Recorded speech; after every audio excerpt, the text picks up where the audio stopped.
You can get to a monitor because some you might find useful. So, quick question to the room. How many businesses in the room here today? How many businesses do you reckon? Some businesses. Hmm? Rodbury's got 17. Yeah. How many businesses in the room? 20. 23. 23, 20. I reckon there's 6,000 businesses in this room. 6,000 businesses in this room. Right, the reason I'm saying that is because it's not who's in the room, it's who we all know, and that's network marketing, okay? So it's not about who's in the room. I'm not trying to sell to you today. I want you to know what I do so that you can refer me to, on average, each person in this room will know around about 300 businesses. If you look at your LinkedIn profiles, see how many businesses you actually know. So this is the power of network marketing. It's not about selling to the room, okay? I don't need to sell to anyone in this room. All you need to know is what I do and how I can help you. Right, so a bit about me. So if those of you have come across Executive Training Consultancy, we're based in Briley Hill. I'm Director of Consultancy for ETC, and we work predominantly with micro and small business owners, and our thing is about increasing their profitability. And we do that through various things, increasing productivity, launching new markets, selling businesses. That's our game. But it's all about focusing on small and micro business owners. I lived in Wolverhampton, I grew up there. I do a lot of my consultancy over in Staffordshire and Shropshire because Doug, who you've probably met, focuses more on the Black Country. We've got 2 or 3 of us that also look after the Birmingham area as well. We work with local government on various sort of contracts. Currently we're working with Newcastle Line Council, Sefton in Newport, in Liverpool, and Cannock Chase and Lichfield Council. So we speak to a lot of businesses in the private sector. We speak to a lot of businesses that go through the public sector as well. But today is about networking, and we call it network marketing. Although we call it non-legal networking, it comes under the marketing heading of network marketing. So for those of you that haven't thought about investing in your marketing, what you're doing here today is your marketing, because potentially everybody in this room can market your business for you. And that's why we try and gain introductions. So it's definitely not about selling to the room, okay? So don't feel for 1 minute you've got to try and sell to everybody, because that's only 20 businesses. And you'll come again next month, and you've probably annoyed so many people because you're the salesperson calling people to call in the room, that they won't talk to you. So look at it in terms of how many people do you all know? And that's really what we want to try and tap into. This workshop I did last week, and it's a 3-hour workshop. You've only got 15 minutes today, so I am trying to pick up the key points. But I ran it for Staffordshire County Council because they were trying to sort of encourage business to utilise things that were free. Yeah, so this is free. You pay £15, but in terms of the cost of reaching 6,000 businesses, it's pretty good value for money. And that's really what we've got to try and use it for. So you've given up your time, which is the most costly thing today. 2 hours of your time, whatever your hourly rate is to your clients, that's the time you've given up. So we've got to try and make sure that we get as much out of this as possible. So common myths about networking. It's not all about trying to win work today. If you come away today and you've got a lead, fantastic, yeah. If you come away today with nothing, but you come next month, you get nothing again, come 3 months' time, you start to build up relationships and people start to trust you. So potentially people then understand what it is that you offer. So I now know that Mark runs chocolates, yeah? I didn't know that until half an hour ago, yeah? So I know a bit about Mark now. I've known Emma for a few years, but so I know what Emma does. And so gradually over a period of time you start to build relationships, and it becomes quite a sociable thing, which is fantastic, and so it becomes easy to network. But if you imagine if it's your first time now, you don't know anyone in the room and you walk through that door, yeah? How do you approach it? Yeah, it's quite a nerve-wracking experience. A lot of people don't enjoy doing it. I've got to admit, it took me a while to learn how to do it. And it's once you grasp it and you realise it's not about selling to people, it's about trying to engage and build trust. And that's all we have to try and do. So everyone here potentially could be a prospect, but potentially the key value to it is all the people that you know that trust you. So what we're trying to do within network marketing is trying to find key referral partners. Okay, so what a key referral partner really is somebody that you can operate within your environment. Yeah, so if you're in financial services and you're a will writer, an IFA, an accountant, you're looking for people that potentially can work within your environment. Yeah, so if you're an accountant, you'll get lots of problems to solve. Okay, we need to put you in touch with a will writer. You're sitting next to one. Yeah, you need to find an IFA. Yeah, so we can work within groups, and those groups become very trustworthy, and you're not going to refer your best client to somebody that you don't trust, and that's what it's all about. Yeah, for me to tap into your resource, I need to be trusted. Yeah, you're not going to mention me to anybody unless you think Phil's going to do a good job for you, and that's essentially what we're trying to build up today. So it's worth that 2-hour investment every month to sit down with people that trust you to build up that connection. So who do you know in the room already that has the trust of your ideal customer? So who could you put in front of your ideal customer that you trust today? So if from the receiving end of that, yeah, you're working out, could I put anybody in front of my best customer? If you can, you're on the right track now to start to refer people, and that's how network marketing works. So the biggest thing that we have as a challenge when we start doing network marketing is our pitch. Now, we all listened intensely to everybody's pitches earlier on. Rodney went in for about 10 minutes. There's a few in the room that went for about 6 minutes. If you imagine that Emma did such a good job, we've got 60 people in the room, do you think she's going to let you go on for 4 minutes? No. She's going to get very disciplined. So we've got to try and focus our pitch down to something that leaves a message, something that leaves a memory with people that are in the room. And don't be too vague about what you do. Be very precise. Try and show how you solve a problem. Don't try and be too clever, because at the end of the day, if people have to sit and listen to 20 to 31 minutes, mentally there's only so much engagement you can keep up with. So whoever goes last, yeah, has got a real problem with trying to sort of wake people up. So whoever goes first, it is a challenge. It is a challenge, yeah. So whoever goes first generally is the person that most people remember. Yeah, because the person sitting next to him probably isn't listening to her because they're thinking, shit, it's my turn next. Yeah. So you start to disengage because you're trying to sort of work out, okay, when is it my turn? You're counting down the clock, so you're not listening. So the bit that comes before and after those 1 minutes is probably the key bit, because that's the bit where you're most relaxed, having a cup of tea, having some food, and you start to have conversations. And then you start to learn more about what people do. So the 1 minute is a good icebreaker, but it's not the most important part of the networking event. We've always got to leave some sort of carrot dangling. Now, John's great at this. He gets his patches out. Have you never seen John do his little demonstration for the balancing? Yeah, works a treat every time. There must be something up there that does it, but I'm sure it's the patches, John. But he's got a hook, yeah? It's something you're remembering by. And I think, you know, yourself, Neil, you refer to John in your 1 minute. And it reinforces, because you've seen that demonstration so many times yourself. But there's probably the people in the room that have never seen it before. So John keeps repeating it just to reinforce the message, and it works. I've bought patches on John, and it's improved my golf game tremendously. But in your 1 minute, really, if you can find out within the room who you can help the most, yeah, who's got the problem that you can solve, that's really what we're trying to look for in our 1 minute presentations. And it's about, in the 1 minute, if you can show the outcome of using your service. So we're an accountancy firm, and we got that example earlier on, and it's a great case study, isn't it? It's a mini case study we can say within a minute, 2 minutes, and people, yeah, I see how you can help me. That could be me. That could be a client of mine that's got a similar sort of problem that I know that you can now solve for me. And that's what we're trying to achieve really with this network marketing environment.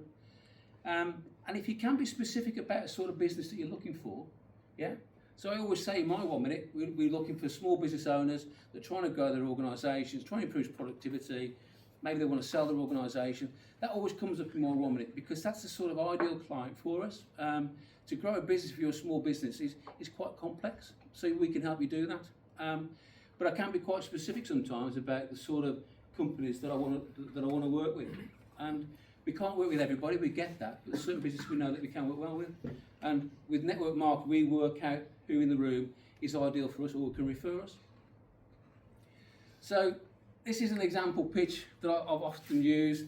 I do a lot of networking as well as non-league. But what I'm trying to do is a standard sort of introduction, which sums up very quickly the problems that I solve. It shows you who I'm working with, and it also gives you a guarantee. So 2 of our programs, Momentum and Velocity, we have a guarantee that links to them. So I'm showing you there that I'll credit my work. Yeah, so I'll try and guarantee what it is that you want from us as a business. I'll then specify who I'm looking for. So if there's a business I really want to engage with, and I think some in the room might know them, I'll ask for it. Yeah.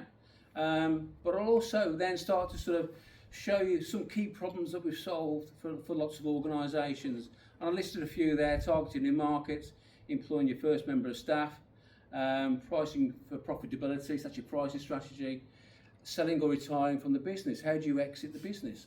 So those are sort of things that I'll tend to sort of mentally have in my head as to what I'm going to say. If you do it often enough, it becomes a bit repetitive, but in your mind. But for other people that've never seen it before, okay, that's quite refreshing, that's quite engaging. I understand what Phil now does, and afterwards we can have a conversation about what each other does, and we start to build those relationships. So, but the biggest thing in networking that people make the mistake of is they try to be interesting. Yeah. Now, I love being interesting, but I'd rather be interested in you guys. Yeah, because it's not about me, right? I'm trying to be interested in what Mark does. Yeah. I've known Mark for over 30 years. Yeah. And I know what Mark does. I've known every stage of his career. I know what he does. He knows what I've done. But I've got to be interested in that person. So don't think about me, how wonderful I am, how interested I am. It's about how interested I am in you. So start being interested in the people in the room. Ask them questions. What do you do? Look at the body language, because the hardest thing about networking is joining a conversation. So if you've never been in this group before, it's your first time here, how do you start to engage? So there are some great theories on how you do this, and a lot of it is about observation. So when you all walk in, you probably notice that certain people are talking together, and if you came to the next meeting in a few months' time, those same people were talking together again. So okay, well, we've got a bit of a silo going on here. How do I start to sort of engage with all those different types of groups, and so they get to know who I am? Yeah, and eventually over time you've got to work on it. You do it. So I'm going to give you a few examples now. I need a volunteer. Emma. Yeah.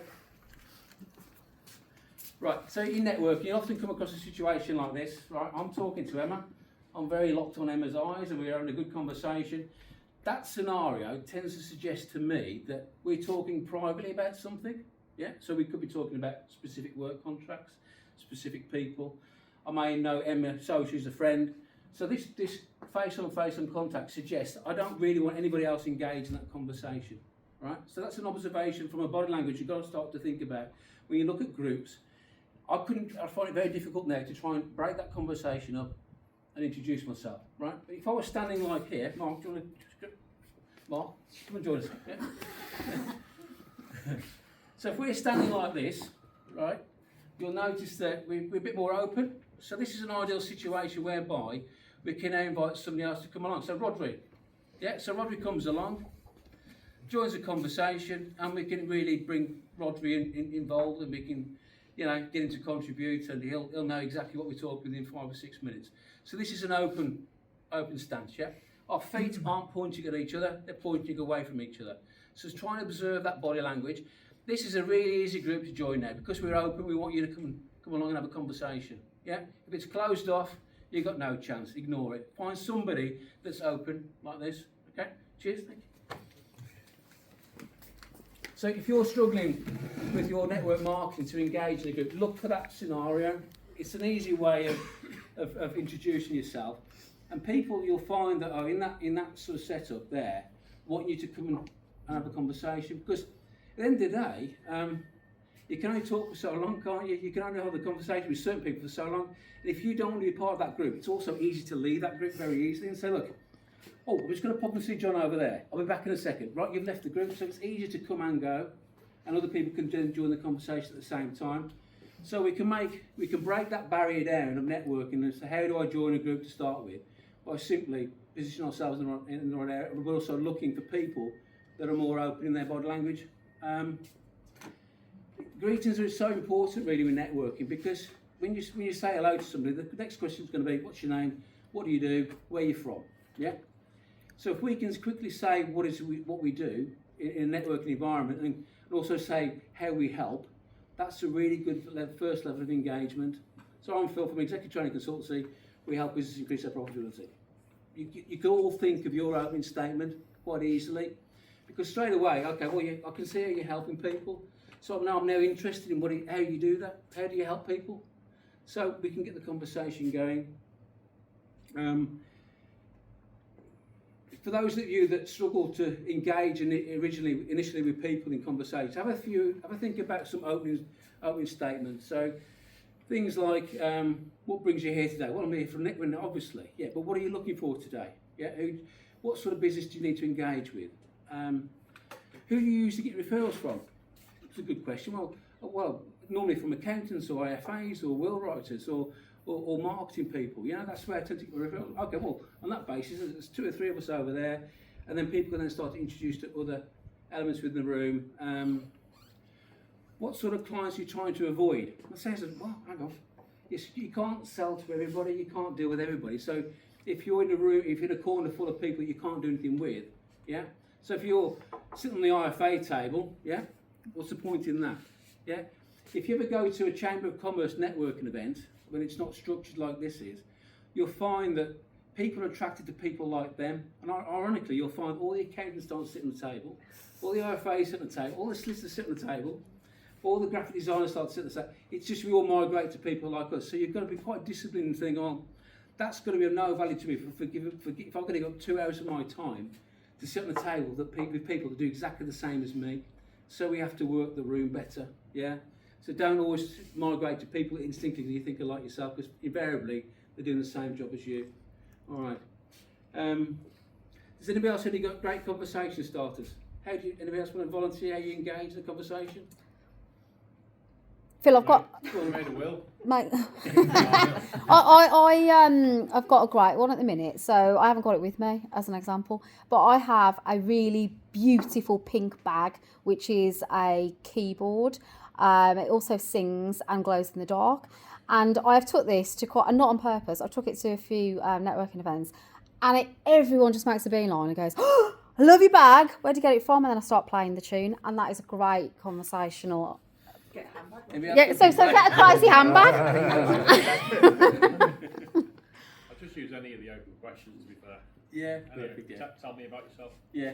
You know, what you like to do on the weekend, any of that stuff just gets it going. Yeah. That's all you need. Just think of your own little gem and use it as much as you can. Films, holidays, dogs. What's your favourite film, Lisa? Oh, Greece. Yeah, okay. Good one. What's your favourite holiday destination? Croatia. Oh, that's a shame. Greece. Oh. Next one's going to be, what's your favourite substance in a car garage? Greece. Yes. Yeah, he's one I remember from. First time I saw Lisa at an event. Okay, that Glastonbury conference, that Glastonbury event you went to, that you snuck into, you broke into, yeah. I remember that. Yeah. Okay, so be mindful of people. Remember the things that you say. Okay, so next time you go to an event, they may have a perception of you based on what you said. So in your 1 minute, it's important to sort of try and keep it consistent. Yeah. But develop your own little one-liners, whether it's a pink bag, wearing a pink skirt, whatever it is you want to do. As long as it's an icebreaker and it engages in conversation, that's all we're looking for, really. But it's also important to be able to get away from people that you don't want to be with in networking, because you've got 2 hours of your time of your life. You're never going to get these hours back. So don't force yourself to stay with people that aren't doing it for you. Okay. So I'm going to circulate. Let me introduce you to so-and-so. That's a great way of handing somebody over to somebody else, yeah? You're all starting to think now, God, this has happened to me today, hasn't it? It's not deliberate, honest, it's not deliberate. But, at the end of the day, if you're going to give up 2 hours of your marketing time, yeah, because this is your marketing time, to benefit your business or your employer, you've got to make the most of that time, yeah? And you don't have to be horrible about it. You can just be, all right, okay, that's great to hear. I'm just going to pop over. I'm just going to go to the toilet, We'll grab 10 minutes after the meeting. Yeah, things you can do to leave a conversation. If you're pinned in the corner by somebody trying to sell you something, then you've got to get out of the situation. All right. So, if you think about when we're not in the room, right? So if we all remember each other after today, and we all know what each other does, when you go away and you carry on with your day jobs and you can't make the next meeting, people still remember you and still refer you. So this is the value of network marketing in terms of leaving your legacy from a previous meeting, so people understand what it is that you do. Yeah. So I know how to get a great printer now, don't I? Yeah. You know, great printer, great HR, great electrical work, chocolates in the box. Yeah, I know these people. So if I'm not here next month or you're not here next month, then somebody else will remember what you do and still refer you. So if you're not in the room, your marketing's still working. So it's important to leave that message every time you network. And that's one of the beauties of this marketing as a strategy really for your businesses, in that it works when you're not there, yeah, and it's you don't pay for it when you're not there either. So let's use it as much as we can. But it's not a quick process. You've got to work at this. You know, I've been doing this 4 or 5 years myself now. There's probably some people in the room that have been doing it a lot longer than that. You know, my dog's probably been doing it for 20 odd years, and it always amazes me. He'll just get business come through, but he met these people 20 years ago. So you've got to expect this to be a slow burner. It can happen very quickly, but by and large, most people have to give it a couple of years. So if your boss has sent you here and and you don't think you've got anything from the day, in 6 months' time that could all change, and then he doesn't mind signing off your £15 expenses, yeah, for turning up. All right. If you're paying a lot more for your networking and you're not getting anything and it's not getting a return, it's a bit more of a serious situation. But this is an ideal scenario. You know, we've got a great networking opportunity here, and I think non-league have really got the model bang on. So let's build the trust. Let's take a long time to do it. Don't expect anything to happen overnight, but you'll all be remembered. So the next time you come back, if you're not here, at least somebody knows who you are, and we can still keep referring you. All right. One of the worst things you can do at the end of the day really is not follow up on any of your connections, because part of building that relationship is, how do we leave the conversation? So are you going to contact me? I've got your card. Do you want to follow up? Do you want to get a one-to-one later on? But because you're here, you've got the reason to follow up. It's not as if I'm trying to cold call you now and I've never met you before. You've actually met somebody that you think is a credible contact that could help you that could refer you, or their clients can refer you. So we need to be able to sort of follow up, and you've got the perfect excuse now to follow up. I mean, you say, oh, we met at non-league. Do you want to get a coffee at some point next week? Or you send them an email to organise a date in the diary. It's easy, isn't it? That's so much easier than trying to sort of pick up the phone and prospect to people. So for 15 quid, there's 20 businesses in the room that potentially with 6,000 contacts possibly in the room that we all know about. Well, you can't get much better value for money than that, but we have to work at it. Okay. So don't leave your follow-ups for too long, 24, 3 days, whatever. If it's email, LinkedIn, personal, phone calls, however you want to do it, just as long as you've got that engagement after today, you're not going to waste your time. Yeah. All you have to do really is keep repeating yourself at each event. I mean, there's probably enough in the room that do other networking events as well. Some aren't as structured as well as this. Some events you don't tend to get your time, so you're sitting there trying to work it out for yourself. At least you get some time here to present yourself. But you've got to enjoy it. You know, 1 minute they can be quite daunting, but once you've done a few of them, eventually they just roll off the tongue, and you can vary it. You know, if you can have a different one for every networking event you go to, but ultimately, even if you're saying the same thing every month, it doesn't matter. The people hear it every month. But if you get 2 or 3 people that have just arrived and that's the first time, they hear it for the first time. And the more you do it, it sounds better the first time, doesn't it? So keep practicing it.